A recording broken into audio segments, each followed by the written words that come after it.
باللہ من الشیطان الرجیم بسم اللہ الرحمن الرحیم قل اعوذ برب الفلق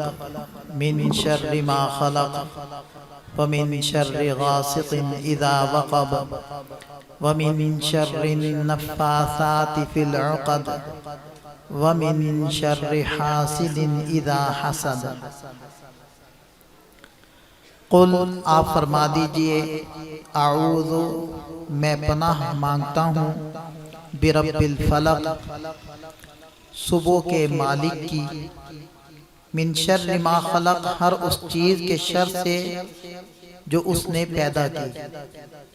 ومن شر غاسق اذا وقب اور اندھیری رات کے شر سے جب وہ پھیل جائے، ومن شر النفاثات فی العقد اور ان جانوں کے شر سے جو گروں میں پھونک مارتی ہیں، اور ومن شر حاسد اذا حسد اور حسد کرنے والے کے شر سے جب وہ حسد کرے۔ دوسری صورت ہے بسم اللہ الرحمن الرحیم قل اعوذ برب الناس ملک الناس الہ الناس من شر الوسواس الخناس الذی یوسوس فی صدور الناس من الجنۃ والناس۔ آپ فرما دیجئے اعوذ برب الناس میں پناہ مانگتا ہوں سب لوگوں کے پروردگار کی، مالک الناس سب لوگوں کے بادشاہ کی، الہ الناس سب لوگوں کے معبود کی،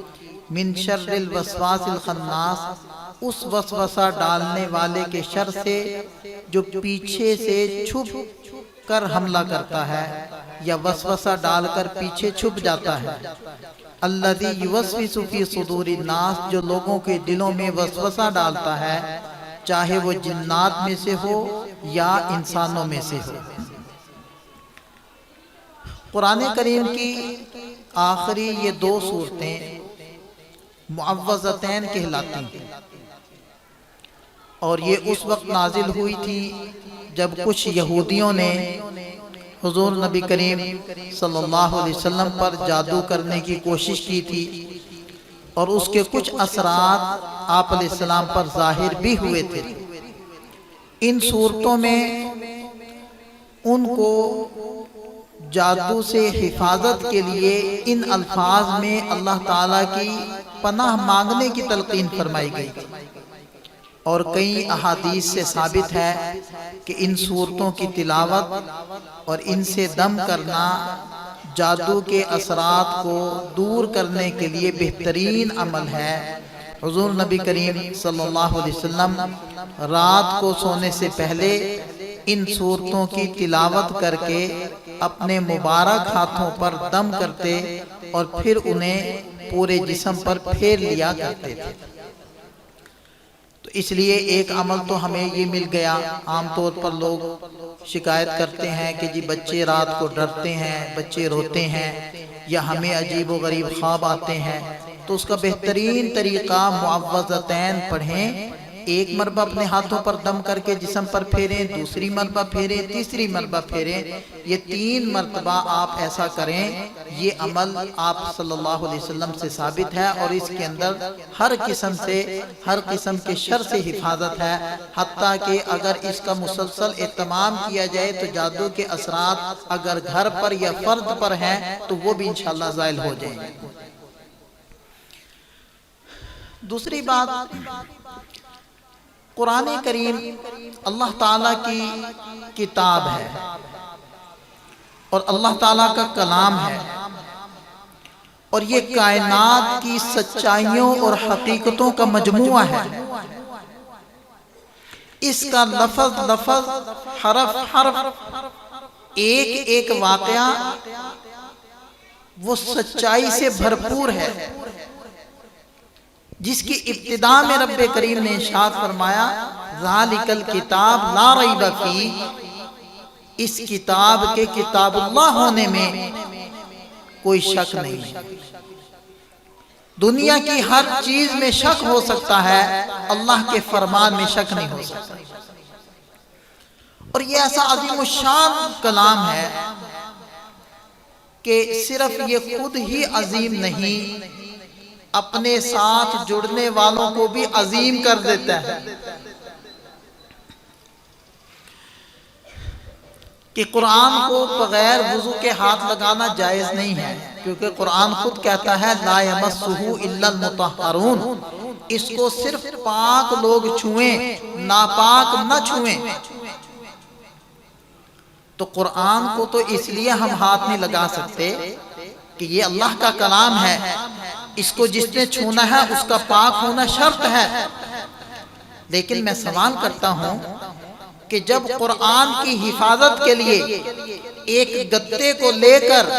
اس قرآن کے ساتھ سلائی کر دیا گیا، جوڑ دیا گیا، یہ گتا تو بھوسے سے بنا ہے، فیکٹری سے بن کر یہ دکان پر آیا ہے، میں نے چند پیسے چند روپے دے کر اس کو خریدا ہے، کاٹ کر قرآن کے ساتھ جوڑ دیا ہے، یا ایک کپڑا ہے جو میں دکان سے خرید کر لایا ہوں، اس کو سی کر میں نے قرآن کے گتے پر چڑھا دیا ہے، یہ گتا تو قرآن نہیں ہے اور اس کے اوپر چڑھا ہوا کپڑا تو قرآن نہیں ہے۔ آیا اس گتے کو یا اس کپڑے کو بغیر وضو کے ہاتھ لگانا جائز ہے؟ تو مفتی حضرات سے جب ہم پوچھتے ہیں، علماء سے جب ہم پوچھتے ہیں قرآن کی اس آیت کے بارے میں کہ قرآن کہتا ہے کہ اس کو صرف پاک لوگ ہاتھ لگائیں، یہ تو گتا اور کپڑا ہے، یہ تو قرآن نہیں ہے، کہ آیا میں اس کو بغیر وضو کے چھو سکتا ہوں؟ تو مفتی کہتے ہیں اس کو بھی نہیں چھو سکتے۔ اس کو کیوں نہیں چھو سکتے؟ یہ تو قرآن نہیں ہے۔ تو مجھے جواب یہ ملتا ہے کہ اگر یہ گتا قرآن کے ساتھ جڑا اور سلا نہ ہوتا، الگ ہوتا، تو تم اس کو بغیر وضو کے چھو سکتے تھے۔ اگر قرآن وہ سل کر اس قرآن کے اوپر یہ کپڑا سل کر اس کے گتے کے اوپر چڑھ نہ چکا ہوتا، تم بغیر وضو کے اس کو چھو سکتے تھے۔ لیکن جب یہ قرآن کے ساتھ جڑ گیا، قرآن کے ساتھ سل گیا، قرآن کے ساتھ مل گیا، تو اس کا حکم بھی وہی ہو گیا جو قرآن کا حکم۔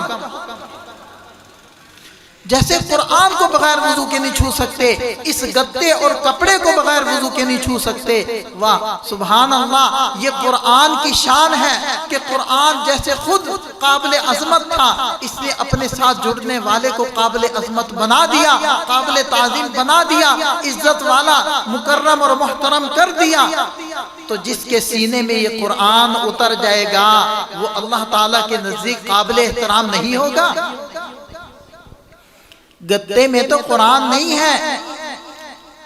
حفاظت کے لیے جو سل کر کپڑا ساتھ لگایا گیا ہے اس میں تو قرآن نہیں ہے، صرف قرآن سے جڑ کر وہ بھی قرآن والے حکم میں آ گیا۔ تو جس سینے میں رب کا کلام آ جائے گا، جس کے بارے میں سرکار مدینہ صلی اللہ علیہ وسلم نے ارشاد فرمایا، جس نے قرآن کو یاد کیا، جس نے قرآن کو محفوظ کیا، اس نے اپنی پسلیوں کے بیچ میں علوم نبوت کو سمیٹ لیا۔ اس کے اور نبی میں فرق یہ ہے کہ نبی کی طرف وحی آتی ہے اور اس کی طرف وحی نہیں آتی۔ تو جس کے سینے میں قرآن اتر آئے گا، جس کے سینے کی تختی پر قرآن لکھا جائے گا، جس کے دماغ میں قرآن بھر جائے گا، تو اس کی اہمیت، اس کی حیثیت، اس کی عزت اور مرتبہ رب کے ہاں کیا ہوگا؟ اس کی ایک چھوٹی سی مثال دیکھیں کہ کل قیامت کا میدان ہوگا جہاں انبیاء کرام بھی نفسی نفسی کریں گے۔ اس موقع پر اللہ کریم حافظ قرآن کو بلائے گا اور اس کو 7 ویزے عطا فرمائے گا اور کہے گا کہ اے میرے بندے، تو نے میرے قرآن کو یاد کیا، آج تو اکیلا جنت میں نہیں جائے گا، میں تجھے 7 ویزے دیتا ہوں۔ جن لوگوں سے تجھ کو محبت ہے،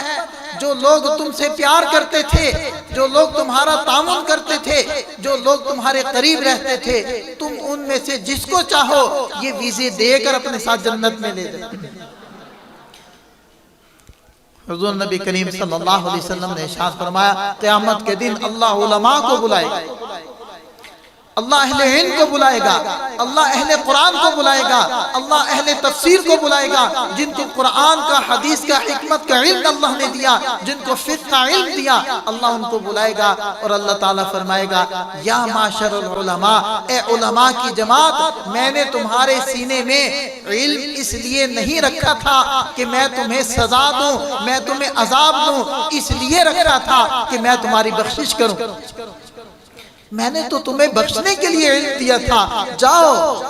جنت میں چلے جاؤ، اور جتنے تمہارے شاگرد تھے سب کو اپنے ساتھ جنت میں لے جاؤ۔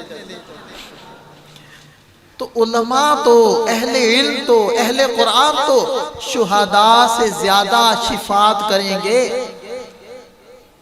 شہداء تو 100 بندوں کی سفارش کریں گے، اور علماء ان گنت افراد کی سفارش کر کے جنت میں لے جائیں گے۔ یہ قرآن کی شان ہے، یہ قرآن والوں کی شان ہے۔ قرآن اللہ کا علم ہے، قرآن کبھی ختم نہیں ہوگا، اللہ کبھی ختم نہیں ہوں گے، اللہ کی صفات ختم نہیں ہوگی۔ قرآن اللہ کی صفت ہے، قرآن بھی اللہ کی طرح قدیم ہے جیسے اللہ قدیم ہے، قرآن بھی اللہ کی طرح عظیم ہے جیسے اللہ عظیم ہے۔ جو قرآن کے ساتھ جڑے گا وہ بھی قرآن کی طرح عظیم ہو جائے گا، اور قرآن کی طرح وہ بھی ہمیشہ کے لیے زندہ اور جاوید ہو جائے گا۔ نہ قرآن ختم ہوتا، نہ اہل قرآن ختم ہوتا۔ جو آخر کی یہ جو میں نے 2 صورتیں پڑھی تھیں، ان صورتوں کے اندر ایک بات میں سمجھتا ہوں جو میں ذکر کر دوں۔ اس کے اندر یہ ہے کہ من شر الوسواس الخناس، کہ اے اللہ میں تیری پناہ مانگتا ہوں خناس سے، یعنی جو وسوسے دل میں ڈالتا ہے لیکن جیسے ہی اللہ کا ذکر ہوتا ہے وہ پیچھے ہٹ جاتا ہے۔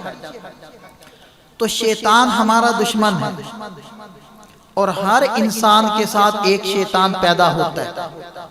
نبی پاک صلی اللہ علیہ وسلم نے جب یہ بات ارشاد فرمائی تو صحابہ نے عرض کیا کہ یا رسول اللہ، کیا آپ کے ساتھ بھی ایک شیطان پیدا ہوا؟ آپ علیہ السلام نے فرمایا ہاں میرے ساتھ بھی ایک شیطان ہے، لیکن میں نے اپنے شیطان کو مسلمان کر لیا ہے۔ ہر ایک کے ساتھ ایک شیطان ہے، اور شیطان انسانوں میں سے بھی ہوتے ہیں، جنات میں سے بھی ہوتے ہیں۔ انسانوں کے شیاطین تو ہمیں نظر آ جاتے ہیں، جنات کے شیاطین ہمیں نظر نہیں آتے، اور وہ ہمارے دل میں وسوسے اور خیالات ڈال کر ہمیں گمراہ کرتے ہیں۔ اب یہاں پہنچ کر انسان یہ سوچتا ہے کہ میرا دشمن مجھ سے زیادہ طاقتور مجھے نظر نہیں آتا۔ سب سے بڑی بہادری یا سب سے بڑی طاقت اس کی یہ ہے کہ وہ ہمیں نظر نہیں آتا۔ وہ جہاں سے حملہ کرے انہو یراکم ہوا وقبیلہ من حیث لا ترونہم، وہ تمہیں دیکھتا ہے تم اسے نہیں دیکھ پاتے۔ تو یہ تو سب سے زیادہ طاقتور ہے اور ہمارے اوپر حاوی ہے، ہم اس سے کیسے بچ سکتے ہیں؟ تو یاد رکھیے گا، ایک میرا جملہ ذہن نشین کر لیجئے گا، جو انسان اپنی ہدایت کی نیت کر لے، شیطان سے بچنے کی نیت کر لے، ساری دنیا کے شیاطین مل کر اس کو گمراہ نہیں کر سکتے۔ اور جو انسان گمراہی کی نیت کر لے، سیدھے راستے کی طرف نہ جانے کی نیت کر لے، ساری دنیا کے پیر اور بزرگ مل کر اس کو ہدایت نہیں دے سکتے۔ یہ شیطان ہم سے طاقتور ضرور ہے، لیکن اگر ہم اپنے اندر سے طاقتور ہو گئے، ویل پاور ہماری قوی ہو گئی، اللہ تعالیٰ کی ذات عالی کا دھیان ہمیں مل گیا، ہم نے اللہ تعالیٰ سے شیطان کے شر سے پناہ مانگ لی، تو پھر شیطان ہمارا بگاڑ بھی کچھ نہیں سکتا۔ اب بھی دیکھ لیں جو گناہ ہو رہے ہیں، شیطان ہاتھ سے پکڑ کر زبردستی ہم سے کروا رہا ہے۔ سورہ ابراہیم کے اندر اللہ تعالیٰ نے شیطان کے اس کلام کو ذکر فرمایا، اس مکالمے کو ذکر فرمایا جو کل قیامت کے دن گمراہ لوگوں کے ساتھ شیطان کا ہوگا، کہ جب وہ شیطان کو لان تان کریں گے اور ان کو چلتا پھرتا نظر آئے گا کہ تو نے ہمیں گمراہ کیا اور آج ہم جہنم کے ایندھن بننے جا رہے ہیں، تو شیطان کہے گا وقال الشیطان لما قضی الامر ان اللہ وعدکم وعد الحق، شیطان کہے گا اللہ نے تم سے وعدہ کیا تھا اور وعدہ سچا کیا تھا۔ وَوَعَدْتُكُمْ فَأَخْلَفْتُكُمْ، میں نے بھی تم سے وعدہ کیا تھا، میں نے جھوٹا وعدہ کیا تھا. وَمَا كَانَ لِي عَلَيْكُمْ مِنْ سُلْطَانٍ إِلَّا أَنْ دَعَوْتُكُمْ فَاسْتَجَبْتُمْ لِي، میرا تم پر کوئی زور نہیں چلتا تھا، بس اتنی بات تھی کہ میں نے تمہیں کہا، میں نے تمہیں دعوت دی، پکارا، فَاسْتَجَبْتُمْ لِي، تم نے میری دعوت پر لبیک کہا، میری بات کو مان لیا. فَلَا تَلُومُونِي وَلُومُوا أَنفُسَكُمْ، آج مجھے برا بھلا مت کہو،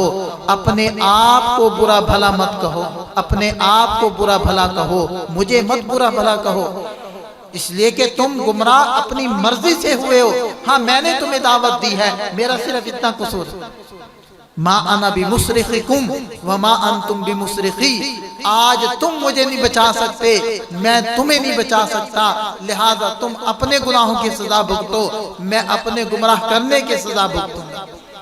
تو اس لیے شیطان کا کسی پر ایسا زور نہیں ہے کہ وہ زبردستی ہاتھ پکڑ کر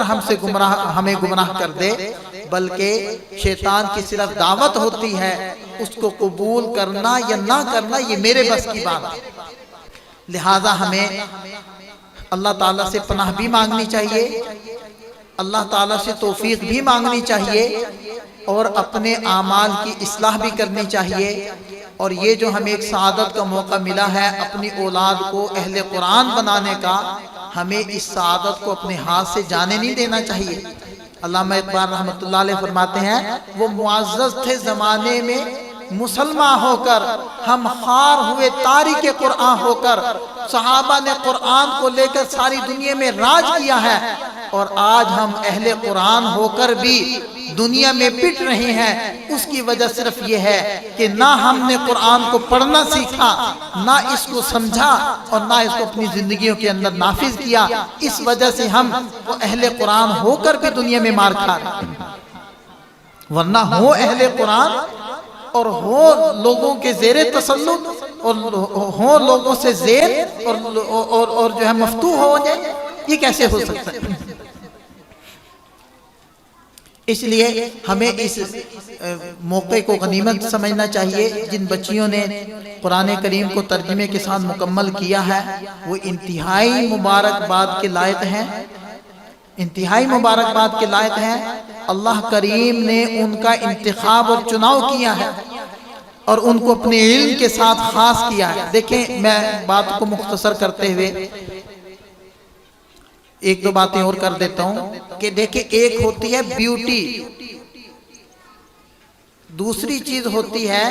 کوالٹی، تیسری چیز ہوتی ہے ریالٹی. بیوٹی کہتے ہیں خوبصورتی کو. انسان عام طور پر خوبصورتی کی طرف متوجہ ہوتا ہے،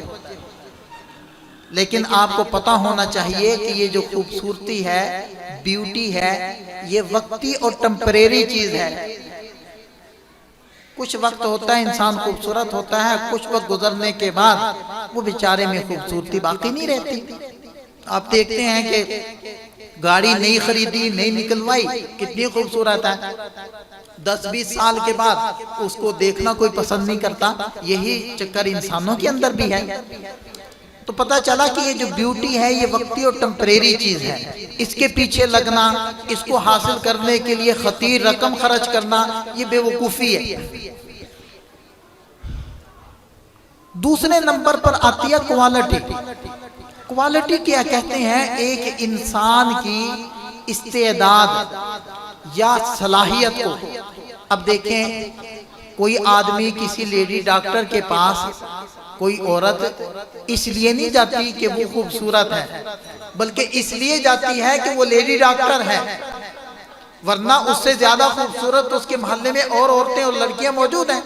لیکن یہ ان سب کو چھوڑ کر اس ڈاکٹر کے پاس کیوں جا رہی ہے؟ اس لیے کہ اس کے اندر کوالٹی ہے، وہ ڈاکٹر ہے اور اپنے شعبے کی ماہر ہے، اس کی مہارت سے فائدہ اٹھانے کے لیے اس کے پاس جا رہی ہے. تو پتہ چلا کہ کوالٹی بیوٹی سے اوپر درجے کی چیز ہوتی ہے، اور بیوٹی وقتی اور ٹمپریری ہوتی ہے. کوالٹی انسان کے اندر موت تک باقی رہتی ہے، لیکن یہ کوالٹی بھی ایک وقت پر جا کر ختم ہو جاتی ہے. جب انسان ڈیڈ ہو جاتا ہے، مر جاتا ہے، رونے والے رو رہے ہوتے ہیں اور کوئی بھی یہ کہہ کر اللہ سے دعا نہیں کرتا اے اللہ اس عورت کو بخش دیجئے، اس لیے کہ یہ تو بہت اعلیٰ درجے کی ڈاکٹر تھی، اس لیے نہیں کہ کوئی یہ دعا نہیں مانگتا۔ ایک مولوی صاحب نے بڑی عجیب بات سنائی، کہنے لگے کہ ایک بزرگ کو ہم لوگوں نے دفن کیا تو مولوی صاحب نے دفنانے کے بعد جب دعا کی تو ان الفاظ سے دعا کی، اے اللہ ہم کسی معمولی بابے کو تیرے پاس نہیں بھیج رہے، ہم ایسے بابے کو تیرے پاس بھیج رہے ہیں جس کے 7 بیٹے اور بیٹیاں ہیں اور 7 کے ساتھ حافظ قرآن اور عالم دین ہیں، اے اللہ یہ معمولی بابا نہیں ہے، آپ اس کا اکرام اپنے شایان شان کیجئے گا۔ وہ کہتے ہیں کہ اس وقت میرے دل کے اندر سے یہ بات نکلی کہ یار واقعتاً یہ چیز ہے جو ہم رب کے سامنے پیش کر سکتے ہیں، اس لیے کہ اگر یہ مولوی صاحب یہ کہہ کر دعا مانگتے اے اللہ یہ معمولی بابا نہیں، ہم ایسا بزرگ آپ کے پاس بھیج رہے ہیں جس کے 7 بیٹے ڈاکٹر ہیں یا 2 بیٹے انجینئر ہیں، تو وہاں کے حاضرین دنیا دار ہو کر بھی وہ کہتے مولوی صاحب یہ کیا دعا مانگ رہے ہو، اللہ تعالیٰ کو کسی کے ڈاکٹر یا انجینئر ہونے کا یا کسی کے بڑے کاروباری ہونے کا اللہ تعالیٰ کا اس کے ساتھ کوئی تعلق نہیں ہے، یہ اس کی رحمت کو اس کے ساتھ کوئی تعلق نہیں ہے۔ تو گویا کہ بیوٹی بہت جلدی ختم ہو جاتی ہے، کوالٹی باقی رہتی ہے، لیکن موت پر پہنچ کر یہ کوالٹی بھی ختم ہو جاتی ہے، زیرو ہو جاتی ہے، چاہے ملک کا وزیر اعظم ہو، صدر ہو، گورنر ہو، چاہے چیف آف آرمی سٹاف ہو، جب وہ وفات پا گیا اس کے سارے عہدے ختم ہو گئے، اس کی ساری کوالٹی زیرو ہو گئی، وہ اسی طرح میت اور ڈیڈ باڈی ہو گیا، جیسے کہ ایک جاہل انپڑھ آدمی ایک بے حیثیت اور ڈیڈ باڈی کی شکل میں ہو گیا، یہ دونوں برابر ہو گئے۔ لیکن ایک ہے ریالٹی، ایک حقیقت، اور وہ حقیقت کیا ہے؟ سب سے بڑی حقیقت اللہ کی ذات ہے، جو اللہ کا بندہ بن کر، اللہ کی بندی بن کر، اللہ کے بھیجے ہوئے علوم کو اپنے سینے سے لگا کر دنیا کے اندر زندگی گزارتا ہے یا گزارتی ہے، وہ مر کر بھی